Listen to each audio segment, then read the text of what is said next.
Oke, Assalamualaikum warahmatullahi wabarakatuh. Perkenalkan, kami dari kelompok 3 akan mengerjakan tugas besar SISOP Project. Saya sendiri Arika Majadeza. Saya Helmi Effendi Lubis. Dan saya Kofi Edsa Putra. Dan saya Rayhan Ferdinand Khairo Azpa. Oke, langsung saja ke videonya. Langsung saja kita setelah download aplikasi VirtualBox langsung dibuka. Next, yes, start.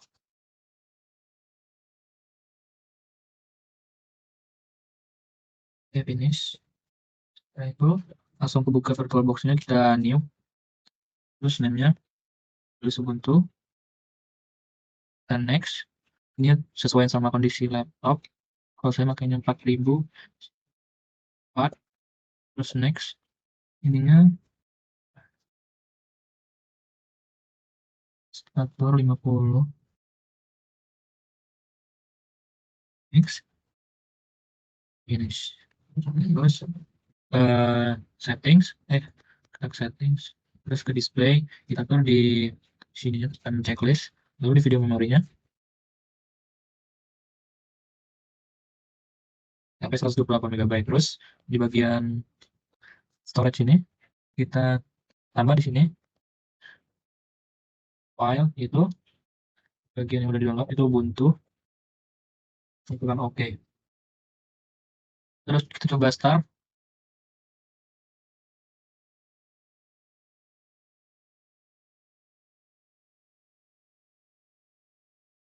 Tekan install, enter.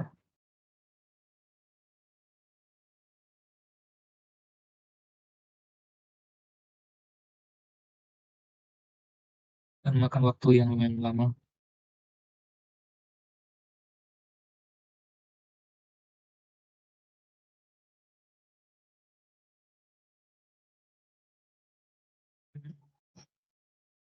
Sesuaikan bahasanya, kita next.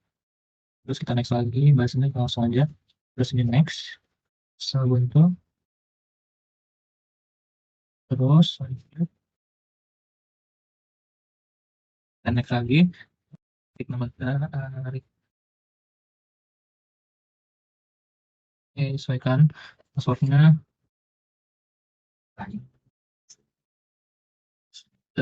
Oh, kok bisa untuk lokasinya udah langsung sesuaikan. Terus kita install.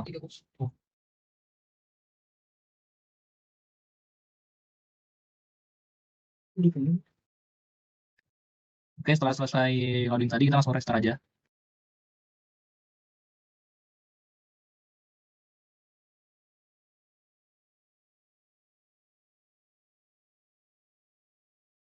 Oke, sekarang tekan enter. Kita udah selesai masuk ke Ubuntu, nanti kita masukin password.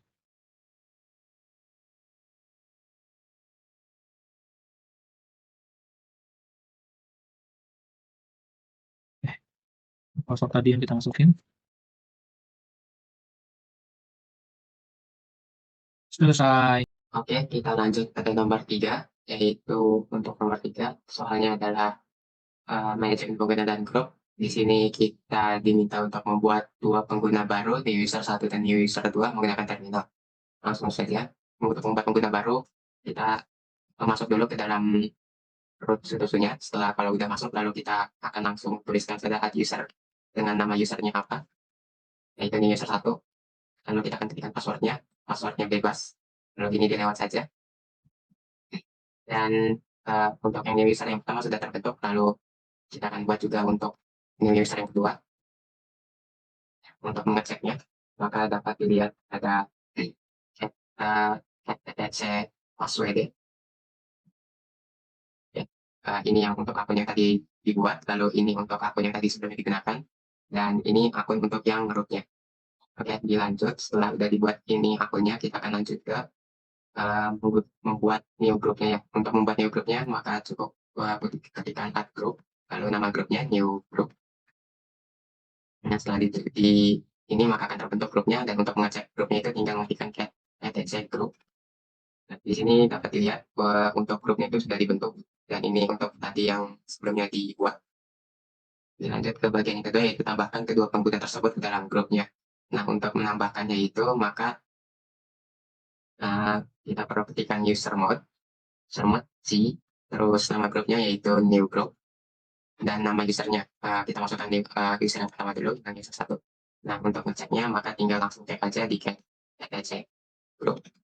Maka dapat dilihat kalau new user yang pertama sudah masuk ke dalam new groupnya, atau bisa juga dicek dengan ID new user 1. Nah, di sini untuk pengguna new user 1 sudah masuk ke dalam new groupnya, sedangkan untuk ID new user 2, di sini si pengguna yang 2 ini belum masuk ke dalam grup apapun, maka di sini tertulisnya users. Lalu karena diminta untuk memasukkan keduanya, maka kita masukkan juga yang new user 2-nya gitu. Nah, maka dapat dicek di get group. Di sini sudah dilihat kalau new user 2 juga sudah masuk ke dalam grup. Lalu dilanjut ke bagian yang ketiga, yaitu tampilkan cara mengelola akses direktori home new user dan ubah hak aksesnya agar dapat diakses oleh pengguna lain. Di sini kita diminta untuk membuat akun dari dua pengguna itu tidak bisa mengakses satu sama lain ya. Jadi untuk ininya itu kita cek dulu ke akunnya, kita masuk ke dalam akunnya dulu, yang besar yang pertama.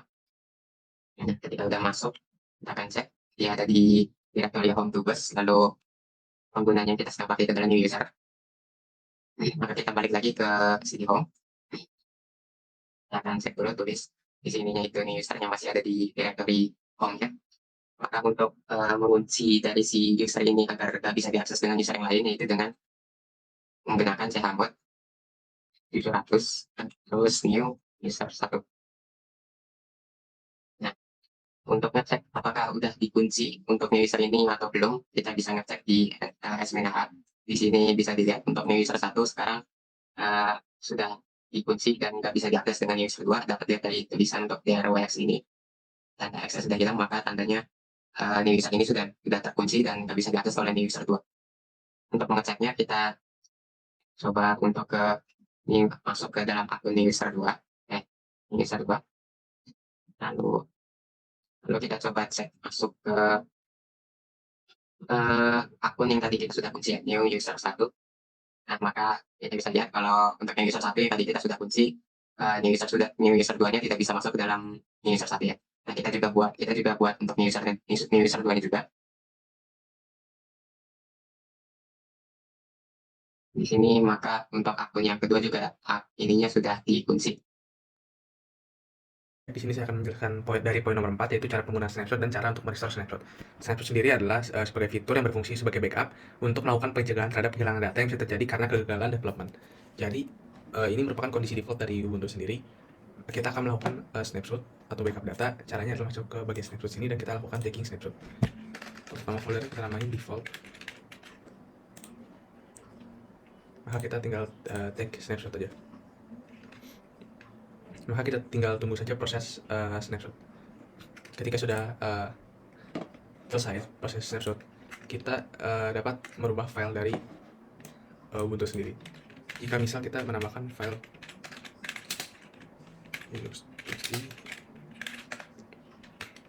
jadi di sini saya akan menambahkan sebagai perbandingan, kita menambahkan folder txt, yaitu a.txt, b.txt, dan d.txt. Terlihat pada file sendiri di sini sendiri. Datanya sudah kita tambahkan. Bagaimana jika kita ingin mengembalikan pada kondisi semula secara default? Kasarnya jika kita terjadi kesalahan seperti ini, kita ingin melakukan kembali pada default, kita tinggal close saja seperti biasa.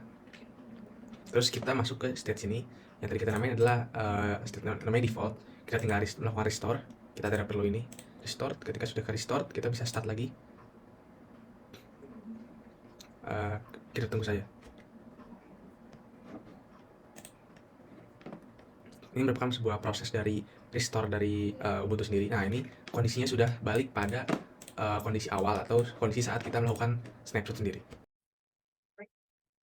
Oke, selanjutnya kita akan mencoba untuk menyelesaikan poin nomor 5, yaitu konfigurasi jaringan, mana terdapat soal poin satunya, yaitu konfigurasi jaringan internet dengan mesin virtual dapat mengakses internet. Nah, untuk menjawab pertanyaan satu ini, kita dapat men-setting network pada Linux-nya itu dengan tipenya, yaitu kan di sini itu merupakan network default. Jadi secara default udah ada. Ini kita bisa langsung saja coba. Nah, itu sendiri adalah pengaturan default yang memungkinkan mesin virtual mengakses jaringan luar seperti internet menggunakan alamat IP dari host PC atau PC internet. Nah, dapat kita lihat di sini kita dapat melakukan ping ke google.com. Selanjutnya kita akan menjawab pertanyaan yang nomor 2, yaitu jelaskan bagaimana mesin virtual berkomunikasi dengan sistem operasi di induknya.